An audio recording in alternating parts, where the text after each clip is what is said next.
Welcome to the Momentum Ministry Partners podcast.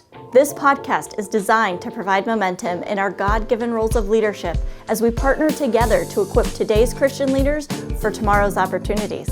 Whether you're a pastor, youth leader, ministry volunteer, parent, or student, we want to be your go-to and most trusted resource for equipping and encouragement when it comes to your ministry and leadership influence. Thanks for tuning in, and we hope you enjoy this episode.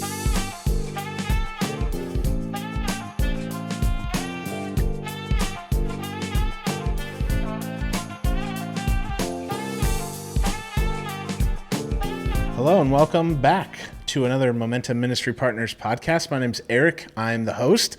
And today we're doing something super unique. I'm pretty pumped about it. We're at Momentum Youth Conference. We're actually filming this on location in Marion, Indiana. We're at Indiana Wesleyan University. We have a record high attendance of students here. There's over 2,400 people. I almost said 24,000. That would be another conference altogether. 2,400 there you go. People are all in one location. We call it the best week of summer. I have with me Andrew Krug. Andrew is the associate pastor at Grace Family Church in New Holland, Pennsylvania. I am, and it's Krug, by the way. So Buddy, that's all right. I'm used to it. Thank you. I'm used to it. Thank you. I think I knew that in my head, and I probably just said it wrong, but it's okay. Andrew or Androne? And you can call me Androne. I've never gotten it. I don't know. Yeah. Andrew Krug, yep. Sweet, Yep. dude. Well, thank you for joining us. Yeah, man. How many students did you bring with us, and how many years have you been coming to Momentum? We brought 4 students this year.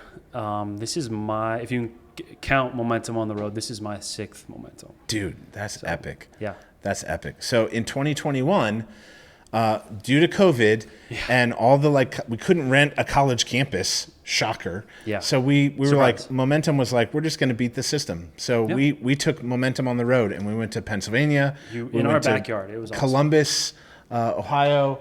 We went to Goshen, Indiana, and we went to Akron, Ohio. We went to 4 different locations. Our whole team traveled for about 4 months. I don't know. It felt like forever. It was probably only 4 weeks, but it felt like an awesome long summer. How long have you been on staff? And kind of give us what's a normal, typical week look like? I understand you're in full-time ministry, so.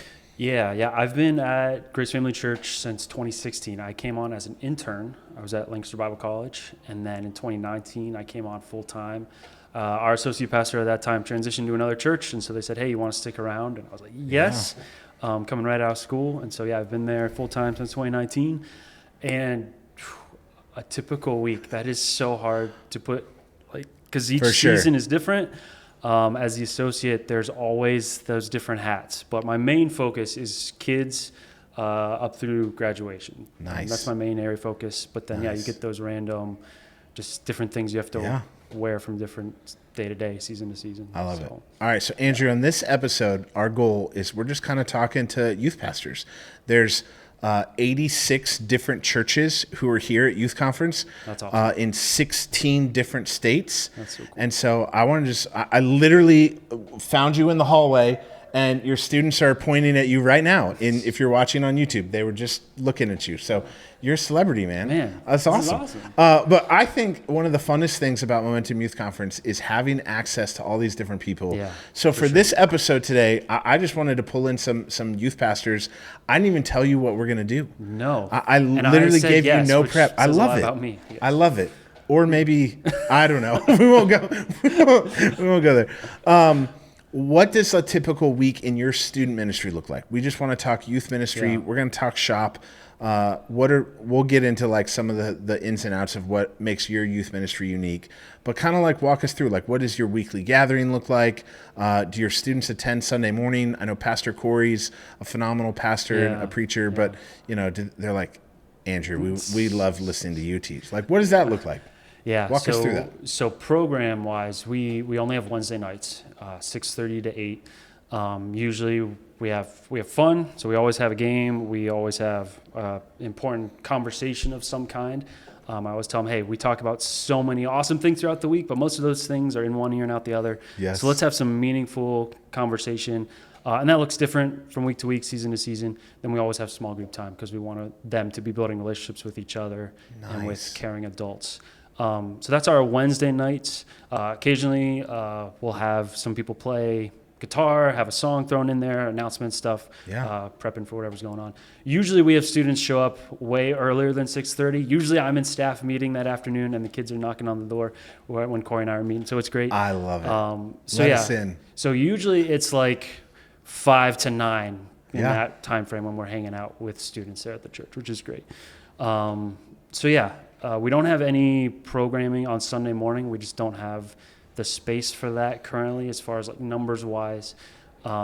Most of our students don't come on Sunday morning. So we have a unique crew where most of them have been gathered by kids in our group, kids that have now graduated or moved. Yeah. And so they're there and they love it, but their families aren't connected with Jesus. So it's been really difficult trying to get them to see like, hey, you should come Sunday too. You can get something out of this, bring your family. And they're like, no, we'll just come Wednesdays. We love the games. We love this time. Most of our interactions with students is Wednesday nights or through text communication groups, things like that. Okay. So. Very cool. What is a typical season in your ministry look like? Do you guys, in addition to the small groups, do you have like a curriculum you work through or you teach in? Do you kind of like work through a book of the Bible? What does that process look like? Yeah, so that kind of fluctuates. I feel like the first few years I was doing it, I felt the pressure of, I gotta come up with something. I need to be awe-inspiring to these students. I gotta tap into exactly what they want. And I've come to realize, you know what, they could care less if I plan out this huge, amazing thing, as long as we're showing up, having meaningful conversations and caring. So we put intentionality into what we're planning, but I've definitely tried to pull back from, hey, why do I have to put all this creative energy into making something my own when there's so many resources out there? So this year we're looking to tap into a curriculum for the year probably. We'll probably have to supplement at different points because there's no perfect curriculum. But basically trying to say, hey, I can take this time and energy I've put in the past into trying to come up with all this series and bumper videos and all this stuff that at the end of the day doesn't really matter. And try to put that and leverage that actually into spending time with students and pouring into my volunteers. So right now, leaning into the curriculum is kind of where we're going. Buddy, every youth pastor listening to this just like totally resonates with you right now. Like, I did that too. Like I think it's like youth ministry 101. The first couple of years, you get excited about like all these creative elements that we're going to create and it's going to be awesome. The students are going to be crying. And then you like spend 20 hours doing it and you're like, that was a waste of 3 minutes. They fell asleep and rolled their eyes and didn't care. Yes. Yeah. I love it. And for me, I know there was this sense of, this is what I love to do, so I want to live out of my strength and create the content, dive in, study it, and whatnot, and recognizing that I'm also wearing other hats as an associate pastor at the church. So trying to maximize my time to actually do ministry and coming to realize, at the end of the day, it's the relational time actually with students and with my volunteers, helping them to see that they need to be with students that really matters. And I don't do that well, but I'm trying to move in that direction because it's for me, it's so easy. I want to live where I feel like I have strength and live where I enjoy, but recognizing, you know what, I need to branch out of that if I want the ministry to grow and thrive. And there's also that comparison mentality where I look around, I see this person's so creative doing this and doing that.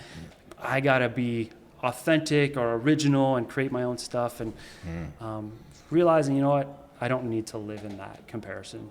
Love it. What would you say, Andrew, is maybe one of the strengths of your student ministry at Grace Family? Like, what would you look at and you're like, man, we're actually doing well in this area, or God's moving in this way, and this is like something that maybe you're hearing the students loving or getting compliments about. Like, what would that be?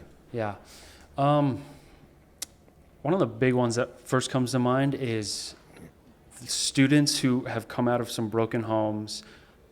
Mom and dad could care less about Jesus, and yet they, for some reason, want to come and have meaningful conversations. We don't shy away from having deep conversations, and we tell them, like, hey, this is a safe place. You're welcome to disagree with us, because I don't expect we're all believers here, but we still love you. We still want you to come eat our snacks and play the games, but let's go deep. And I found that when I just lay the cards on the table, say, hey, we're going to talk about stuff you might disagree with, but we can do this in a respectful, meaningful way, not like the way you see it on social media or at school or different ways. I found that kids rise to the occasion and they engage with it. They don't always agree. They sometimes very passionately disagree, and that's fine. But I've come to realize they respect that and they want that. Like, as long as we are creating a safe place for them to interact and where we can disagree in a loving way, like they want that. And so that makes me feel super good when this kid keeps coming back week after week.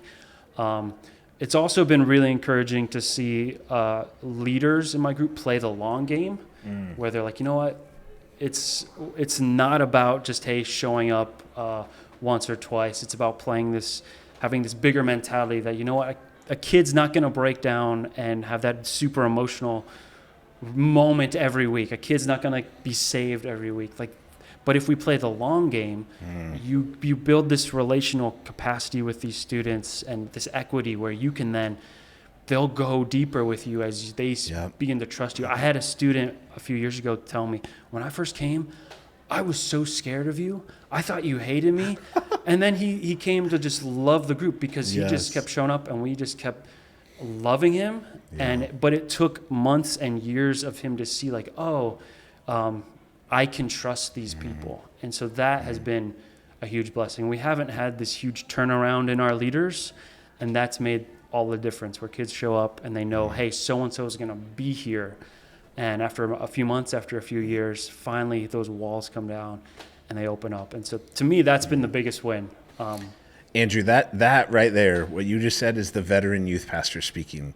So to any youth pastor that's listening, if you're in like your first year or 3, keep going. Play the long game. Play the long game. Yeah. I love that. And you're so right. Like, oftentimes students project their worst fears maybe onto us as youth pastors. They show up at your group, maybe a friend invited them and they get nervous, they're anxious. And so they're there to look for the safe place. They want the 100%. Safe environment. Yeah. And if you can meet them where they're at, engage with them in that process, create the safe environment where they can share. But some of that, like, I had to tell myself as a youth pastor, like, I need to smile more. Yeah. I just need to like laugh.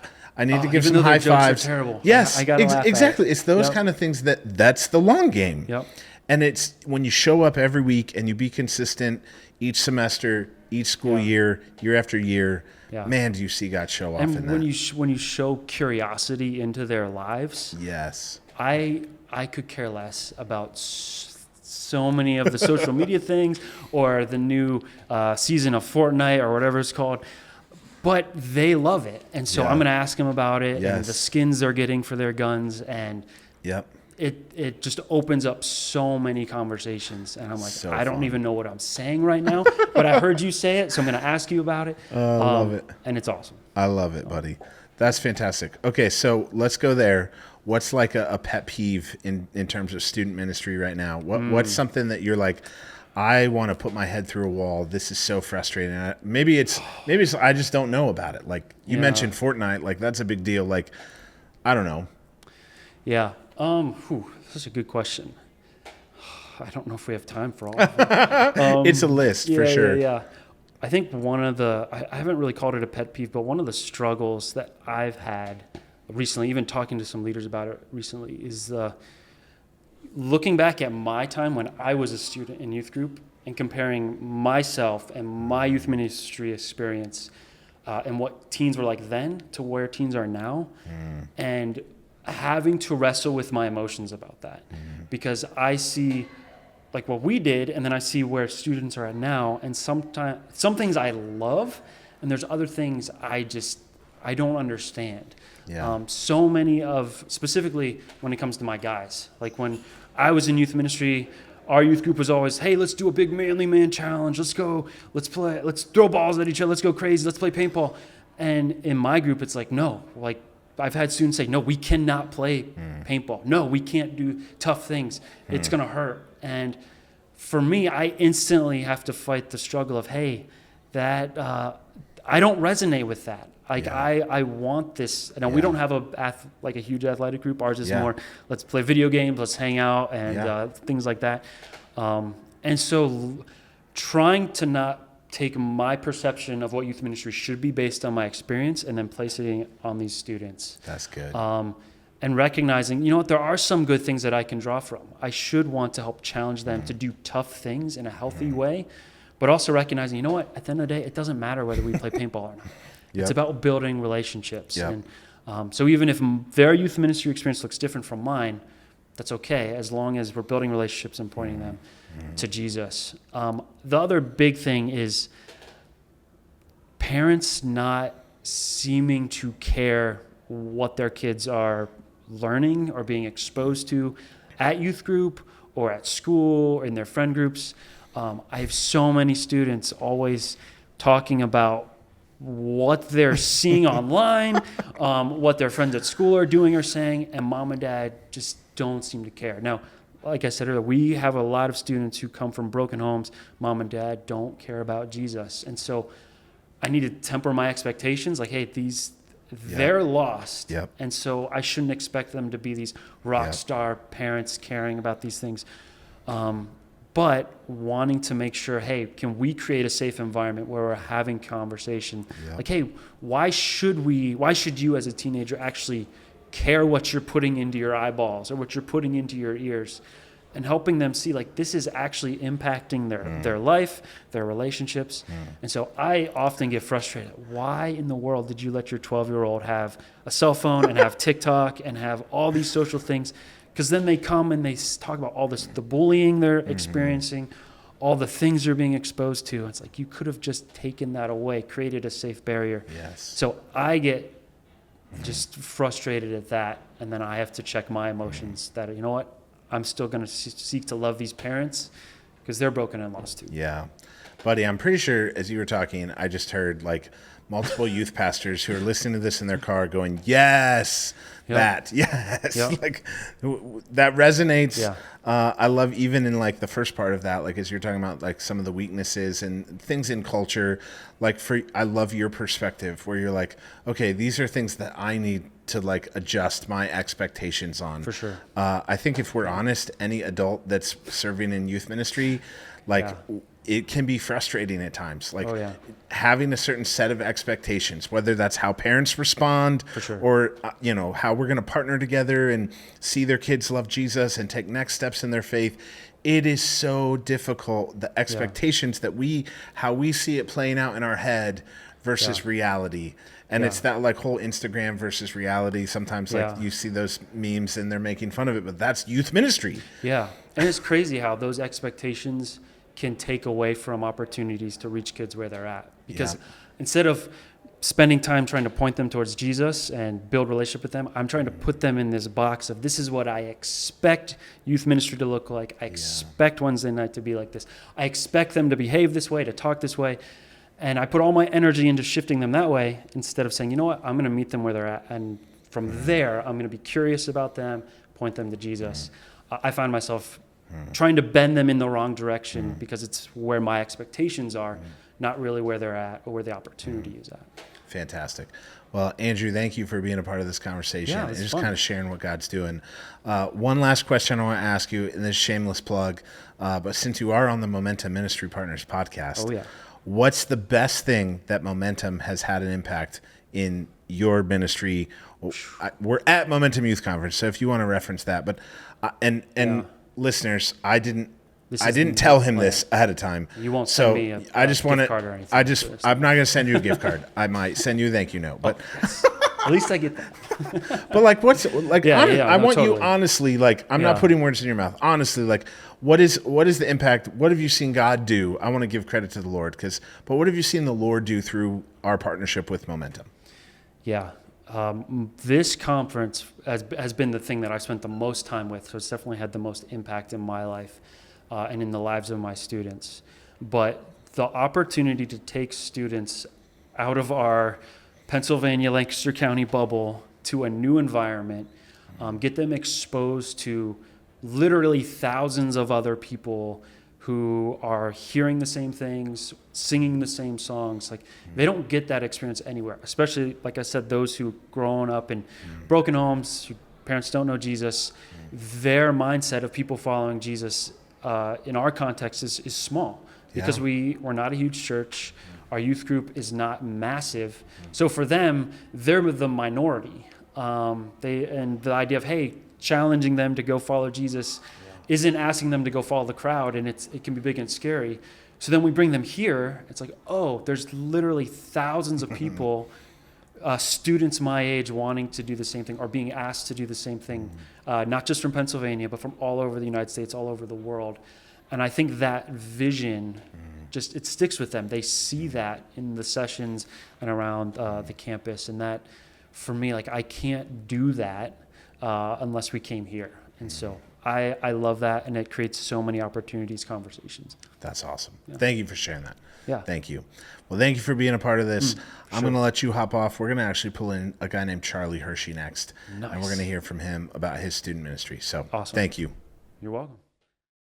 Well, we have Charlie Hirschy with us. We just got done interviewing Andrew. And so, Charlie, you're also in Pennsylvania, the booming metropolis of what city are you even close to? Lancaster. Like, Lancaster. Okay. Which that's a legit area. It's got big city amenities, okay. But it's not actually a real city. There you go.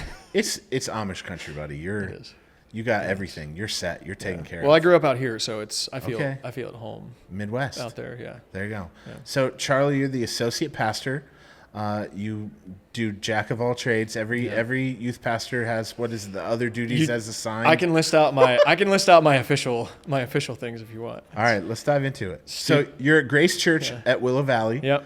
How long have you been in that role, and how long have you been coming to Momentum Youth Conference? At the church, I've been there full time 8 years, and in total about 12 years. Nice. And Momentum, personally, I think this is my 15th or 16th Momentum. Dude, let's go. Yeah. You're a unicorn, man. Yeah. Well, COVID. 8 years made at your things weird. church, and man.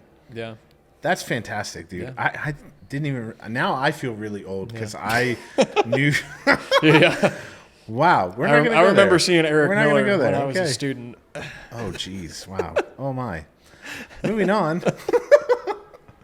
I love it. What does like a typical week in your student ministry look like? What's your like large group gathering? What does like the ebb and flow of student ministry at Grace Church look like?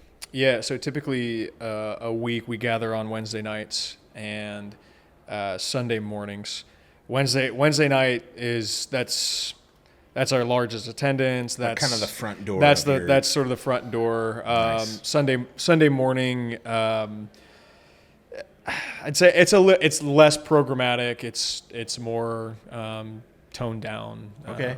For lack of a better term. How does that relate to what you do on Sunday morning then? For what I do on a Sunday morning? Actually, the way that it's running right now, it's actually kind of nice. I have a lot of different folks who are volunteering, teaching those mornings. So like I'll be in the room for a little bit, and then whoever is there will take over for that. And so then I do whatever else I need to do on a Sunday morning. Yeah. Nice. All right. How many students do you bring this week to Momentum? We have 8. Dude, let's go. Yep. That's awesome. Yep. Now, Charlie, I want to kind of get into like, you're not a newcomer to this. So if you're listening to this, you should go back all the way to season 1 of the Momentum Ministry Partners podcast, because who else was on that? Dane? It was me and Dane, I think. Dane Caraway. We did a podcast episode about sex. Yeah. And you owned some things on that episode that were awesome and amazing. And I love that, like, how you created a safe environment. We were just talking about this with Andrew, but how you've created a safe environment for students to like actually open up about things that they're wrestling with. So I know that because of that conversation from a couple years ago. Go back and check out that episode. But one of the things I wanted to pick your brain on, like, what are other things that you're seeing God do in your student ministry that you're just like blown away by? You're like, this is so cool. What's the strength? I would say in the last probably 2 or 3 years, or even, has it been 2-3 years since COVID? Like I don't know timeline since then. But seeing our group, like we have a group that is sort of unique in that like all of the kids are naturally sort of introverted.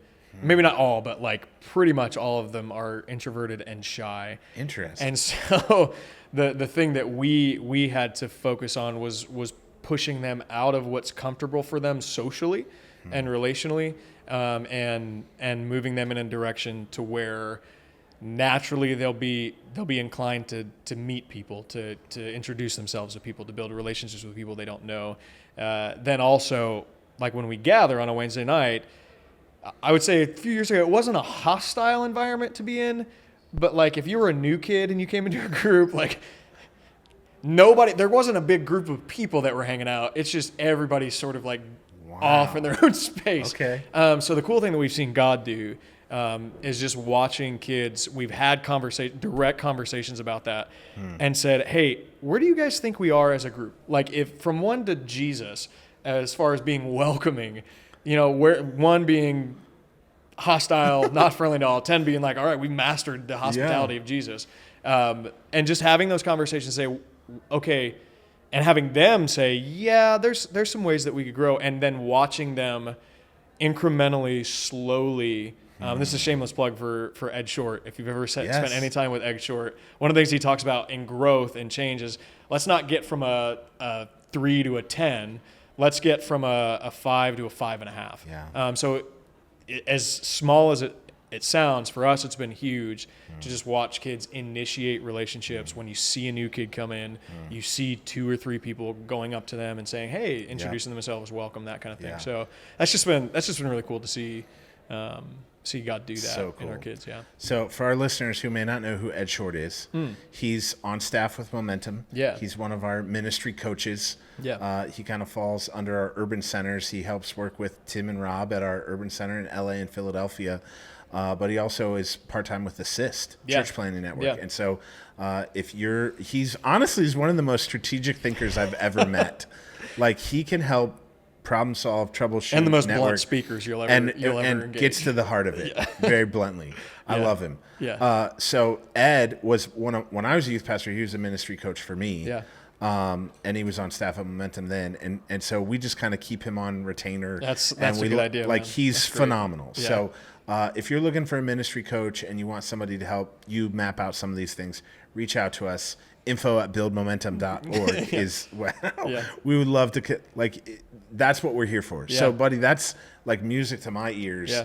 Just hearing like how that plays out and what that looks like. So praise God for that. Yeah. What's something that like on the flip side, you're like, man, student ministry is rough because of fill in the blank. What are you seeing right now? I would say there are a couple of things that are weaknesses. One that it seems like, and one it's going to sound really extreme, and I just think it's the way it is. I'll start with the softer, with the easier one first. I think one of the weaknesses is maybe just the segregation that happens in the church based on age, and just the thinking that I don't know what all the reasons are behind it, the way it happens. Maybe it's just the way ministries are structured, the way that we do ministry in the West, in the church, whatever it is. Struggling to have older saints pour into younger adults, younger teens, younger kids, and seeing them getting them to see that as important.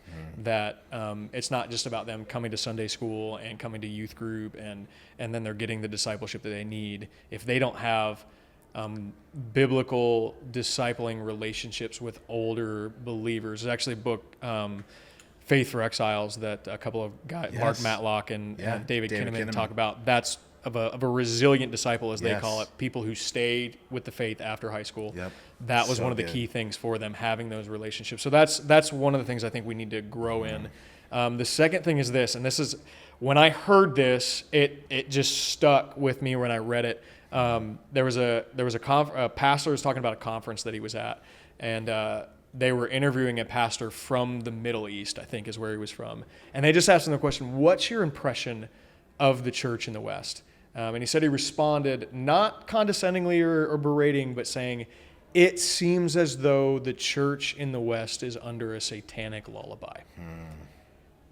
And I see it in the lack of desire to share the gospel with people. I see it in the fear and the anxiety that teenagers have, that parents have about their teenagers, or the politics and the things like that. And I see that on a pretty regular basis, finding its way into the church, of where we're just sort of asleep at the wheel, and we lack zeal for the gospel. We lack zeal for Jesus. We're distracted and busy with so many other things, like especially in student ministry. Like it feels like I'm competing with band, with sports, with school, with academics, with career, with like all these different things. Like it feels like a competition. And that, to me, like that doesn't come from anywhere other than Satan. Like that's where he wants us. Like he doesn't want us loving the church like we should. He doesn't want us loving the gospel like we should, and loving Jesus like we should. So I would say those are probably, in my own ministry and even in general, I've seen the weaknesses. Dude, a satanic lullaby, like that phrase is tough. And yet, if we're honest, you're like, it's kind of like, look at the things that, I mean, Andrew was just talking about, like that parents are checked out. And like the sports that like rules our world, and the influence of technology and social media. And so like when you read, like go back and read Screw Tape Letters and think about like all the things that are out there. Like we know scripture is so clear. Ephesians 6, like there is an enemy and the forces of evil that are at work in this dark world. And so that battle, scripture tells us, it takes place in our mind. And so like those things are real. And so I want to be a part of, Momentum Ministry Partners wants to be a part of helping equip, raise up a generation to be mighty warriors for God's kingdom. Yeah, absolutely. Where we're like storming the gates of hell with our squirt guns blazing, man. Let's like, go. I'm in. Yeah, so let's go. I love that, dude. Yeah. I love that. Charlie, because of that, like let's maybe take this a step further if you're willing. Yeah. What are some of the things that you guys are doing in your student ministry kind of to help combat that? You mentioned like the Exiles, the David Kinnaman, the Barna research, and some of that stuff. It's phenomenal. But like practically, what does that look like in your local context? What are you guys doing to help disciple students, equip them, connect them with the intergenerational relationships, the discipleship that's needed? What does that look like in your context? Yeah, it's and I will fully say this. This is where we're at now is not fully where I want us to be. Sure. But actually COVID for me was a moment of I would say personal and ministry wise. I don't know if repentance is the right word. Where I saw myself, the way we were doing ministry, I'm like, this is draining me. This is exhausting me. I feel more like a program coordinator than a pastor and a discipler. And so we made a shift, and a lot of the things that we did, we got a lot more intentional with our teaching. Cool. Because the first and foremost, like if we're going to wake up from that satanic lullaby, it's only the gospel that's going to do it. It's only by having a bigger picture of how glorious and beautiful Jesus is that's going to wake us up out of that. Like I think that's why the book of Revelation was given it to us. And often we're scared of that book, which is a shame because that book shows us how beautiful and glorious and powerful Jesus is. So I think intentional in our teaching and the curriculum that we're doing, mapping our curriculum out. One of the things, and this is going to sound super nerdy, maybe not what's recommended, but I want kids to not be able to leave my ministry and say, I didn't know what the gospel was. I didn't know who Jesus was. I never heard about our triune God and how great and powerful he is. Can't be an option unless they came like once every like if they regularly attend and are actively involved in our group, they're going to know these things. And so one of the things I started doing was mapping out our years, and at the end of each year, having kids write doctrinal statements like I did in Bible college. Like why wasn't I doing that in high school? Why did I have to wait to pay thousands of dollars to write out what I believed and why I believed it? So having kids in their own words, and we tell them, like, you're not right or wrong here. We want to create this so that as you go through this curriculum and this cycle of what we're learning year in and year out, you can then look back and say, like, what did I believe here? Where was I off here? So it's sort of a self-evaluation. So it's not just an academic, like I'm writing it. It's why I believe what I believe and being able to explain that to somebody. So we started doing that with our teaching. Sweet. And really just with relationships. Well, I got together with other ministry leaders in our church and said, how can we partner together here? What can we do together? How can we get teens involved with children's ministry? Yeah. How can we get young adults involved with student ministry? How can we get our legacy ministry, which is what we call our senior adults? Okay. Our church has a unique spot because we're right by a Willow Valley retirement community, which is the #1 retirement community in the nation. So we have so many senior adults at our church that have walked with Jesus for 40, 50, 60 years. And so I'm meeting with our legacy pastor and I'm saying, what can we do? How can we get them to say, hey, here's what's coming for you. Here's how good it is. Here, like, keep going, praying, like that kind of stuff. So I've started doing that as well. Do those senior adults volunteer in your student ministry? Is there a pathway for that? We've had a couple. Yeah. Let's go. Do it. That's epic. They don't come to Momentum, but that's epic, but they're involved in other ways. Yeah. I have said for years, and I think you and I have even talked about this before. Like, I don't care how old you are. Yeah. If you genuinely love students and you have this mindset where you're like, the students, they're not the future of the church. Right. They're a part of God's church now. Yeah, there is no junior Holy Spirit. The same Holy Spirit who lives inside of them lives inside of us, the pastors, the parents, the elder, like all of it. Like, and so when you can connect those, you don't have to be like hip and cool and trendy. We were talking about this with Andrew. Like, in our first years of youth ministry, how many times did we think we needed to create the coolest graphic and all that stuff? Like, it can be so frivolous and time consuming. And like, for some of these volunteers, like, we say a lot, like, just show up, be in the snapshot. Just be present. Like, be present, be authentic, be you. You don't have to show up wearing Yeezys. Like, please don't show up wearing Yeezys. If you're 65 and in youth ministry, don't do that. Just be you. Yeah. Like, be authentic. Love the students. Be curious. Like Andrew, ask questions. Yeah. Get to know, but point them to Jesus. Share the gospel. Absolutely. Dude, good job, man. That's awesome. Holy Spirit's done a whole lot. Well, I love it. Charlie, thank you for being a part of this conversation. Yeah, absolutely. To our listeners, thank you. We want to just do a unique podcast as we're shifting direction with season 4, and we're really aiming at ministry professionals.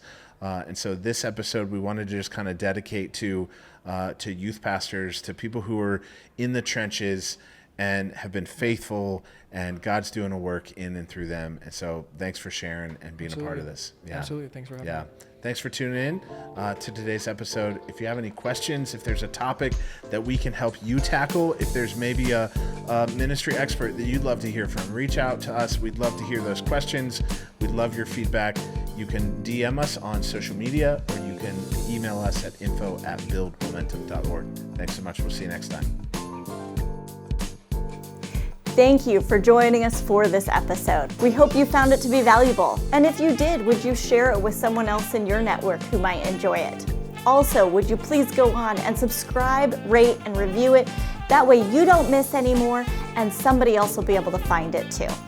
Also, because we want to be your trusted resource, if you have a question or topic that you would like us to discuss on an upcoming episode, send that to us via email to info@buildmomentum.org, or you can send us a DM on any of our social media platforms. You can find us there at Momentum Ministry Partners. Also, if you need more information on our ministry, be sure to check out our website at buildmomentum.org. Thank you so much, and we hope to see you next time.